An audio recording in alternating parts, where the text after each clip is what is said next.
আজ সকালেই নতুন গাছের এই জবা ফুলটা দেখে আমরা দুজনেই বড্ড খুশি হয়েছিলাম। তারপরেই চলে এলো অ্যামাজন থেকে একটা পার্সেল অর্ডার করেছিলাম সেইটা।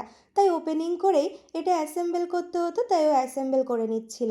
তারপরে চলে গেলাম রান্না করতে। আজকে করেছিলাম ভেন্ডি আলু ভাজা, আর এদিকে রুটিও করছিলাম। রুটিগুলো বেশ ফুলছিল, আর এই ফোলা ফোলা রুটি দেখতে আমার বড্ড ভালো লাগে। তোমাদের কার কার ভালো লাগে বলো কিন্তু অবশ্যই। তাই ওকে টিফিনে দিয়ে দিলাম, সাথে একটু আমও দিয়েছিলাম। তারপরে আমি স্নান টান করে গাছের ওই ফুলটা দিয়ে গুরুদেবকে পুজো দেওয়ার জন্য বসে পড়লাম। ছোটবেলা থেকেই জানো তো মাকে দেখতাম অনেক ফুল দিয়ে এরকম সাজিয়ে গুছিয়ে ঠাকুরের পুজো দেয়।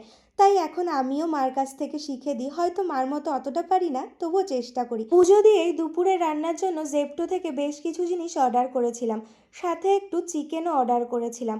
জেপ্টো থেকে চিকেন বা দুবারই মাছ নিয়েছি, সত্যি খুব ভালো দিয়েছিল। জানো তো আজকে শরীরটা অতটা ভালো লাগছিল না, তাই ভাবছিলাম কি একটা ফাঁকিবাজি রান্না করা যায়।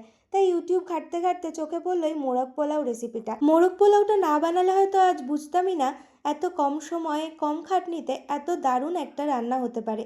তোমরা কে কে মোরগ পোলাও খেয়েছো অবশ্যই জানিও। এমন সব চিকেন, সাথে একটু আলু আর রাইস, দুপুরের লাঞ্চে আর কি চাই বলো। আজ আসি, টাটা।